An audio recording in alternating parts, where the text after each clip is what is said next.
যত রকম মিথ্যা রচনা করা যায় সে মিথ্যা দিয়ে ইতিহাস তৈরি করা হয়েছে। এর পিছনে ভারতের প্রেসক্রিপশনে সব হয়েছে। ভারত চেয়েছিল এটাকে অঙ্গীভূত করে নেবে স্বাধীনতার পর। ওরা স্বাধীনতায় সহায়তা করেছে, ধন্যবাদ, কৃতজ্ঞতা। আমরা তো বলি নাই তোমাদের প্রতি অকৃতজ্ঞ না, তোমরা আমাদেরকে সাহায্য করেছো, সেটা তো আমরা অস্বীকার করি না।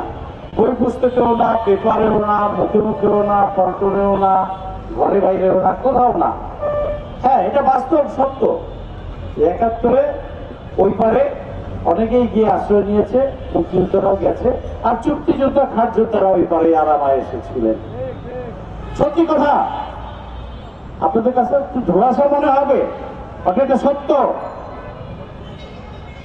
ওরা আসে নাই, ওরা অস্ত্র হাতে নেয় নাই, ওরা যুদ্ধের মাঠেও আসে নাই, ওরা রসদ যোগান দেয় নাই, আরাম আয়েশ করেছে। আর মুজিবের জয়গান গেয়েছে, নেতার জয়গান গেছে। যে নেতা 25শে মার্চ রাত্রে চলে গেল, এটা বইপত্রে আছে, পড়ে নিয়েন। তাজউদ্দিনের মেয়ে লিখেছে তার বইতে, লিখে নিয়েন, পড়ে নিয়েন, সব জায়গায় আছে, আরো অনেক জায়গায় আছে। আমার কথা না, বাস্তব সত্য।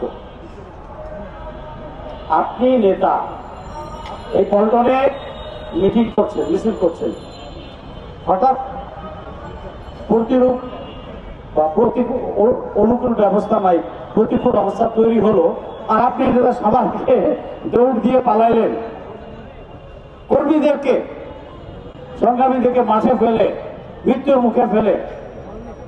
তাহলে আপনি কিসের নেতা? সে কি প্রকৃত নেতা? তর্কবিতর্ক অনেক থাকবে, জানি। সকল তর্কবিতর্ককে আমি সম্মান জানাই। আমার ভিন্ন মতে কেউ তার মত প্রকাশ করবেই, তার বলে এই না যে তাকে আমাকে মেরে ফেলতে হবে।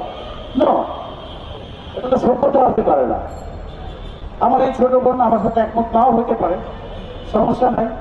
তার কাছ থেকে, তার প্রতিবাদের ভাষা থেকেও আমার কিছু শেখার আছে, যদি আমার শেখার ইচ্ছা থাকে। ওই পরিমাণ প্রজ্ঞা মেধা যদি কারো না থাকে, সে বিরোধী মতকে দমন করতে চাবেই। কালার এক্সপার্ট, জর্জ স্যাপ এবং মাইল্ড অন হ্যান্ডস টেকনোলজি সমৃদ্ধ অরিক্স ক্রিস্টাল ওয়াশ আপনার লন্ড্রি এক্সপার্ট।